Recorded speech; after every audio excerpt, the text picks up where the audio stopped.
નમસ્કાર મિત્રો, સ્વાગત છે તમારું અમારી YouTube channel Gujarat jobs and ન્યૂઝમાં.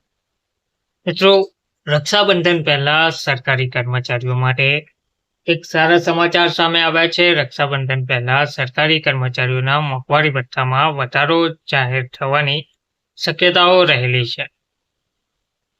મોંઘવારી ભથ્થામાં સંબંધિત જે વધારો છે તે ડીએ 58% થઈ શકે છે. કેન્દ્ર સરકાર વર્ષમાં 2 વાર જાન્યુઆરી અને જુલાઈમાં મોંઘવારી ભથ્થા ડીએમાં સુધારો કરે છે. તેનો હેતુ કેન્દ્રીય કર્મચારીઓ અને પેન્શનરોને ફુગાવાની અસરથી થોડી રાહત આપવાનો છે. જ્યારે તેને કેબિનેટ દ્વારા મંજૂરી આપવામાં આવે છે ત્યારે તેનો અમલ કરવામાં આવે છે અને સુધારેલા દરો અનુસાર પગારમાં ડીએની રકમનો સમાવેશ કરીને કર્મચારીઓને બાકી રકમ ચૂકવવામાં આવતી હોય છે. તો મોંઘવારી ભથ્થાની જે ગણતરી છે તે ઔદ્યોગિક કામદારો માટે ગ્રાહક ભાવ સૂચકાંક CPI-IW ના આધારે કરવામાં આવે છે, જે શ્રમ અને રોજગાર મંત્રાલય હેઠળના શ્રમ બ્યુરો દ્વારા દર મહિને પ્રકાશિત કરવામાં આવે છે. આ સૂચકાંકમાં રોજિંદા વસ્તુઓ અને સેવાઓ જેમ કે ખાદ્ય પદાર્થો, કપડાં, રહેઠાણ, બળતણ અને પરિવહન વગેરેનો સમાવેશ થાય છે. તો ડીએની ગણતરી કરવા માટે સરકાર છેલ્લા 12 મહિનાના સરેરાશ CPI-IW ની ગણતરી કરે છે અને પછી 7મા પગાર પંચના સૂત્રને લાગુ કરે છે.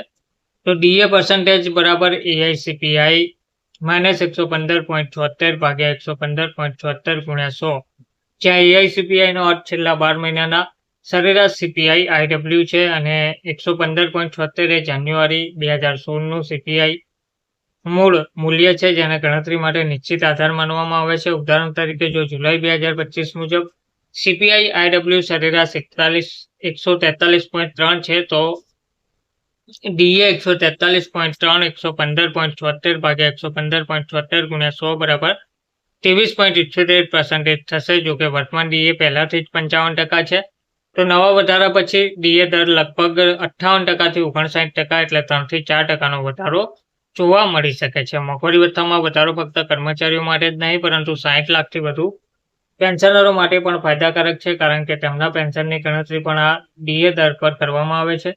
આવી સ્થિતિમાં આ વધારો તહેવારોની મોસમ પહેલા તેમની ખર્ચ ક્ષમતામાં વધારો કરી શકે છે. રાજકીય દ્રષ્ટિકોણથી પણ રક્ષાબંધન જેવા મહત્વપૂર્ણ તહેવાર પહેલા ડીએ વધારવાનો નિર્ણય સરકાર તરફથી સકારાત્મક સંકેત હોઈ શકે છે, ખાસ કરીને એવા સમયે જ્યારે ચૂંટણીનું વાતાવરણ બની રહ્યું છે અને સામાન્ય લોકોને રાહત પૂરી પાડવી એ પ્રાથમિકતા જોવા મળી રહી છે. ધન્યવાદ.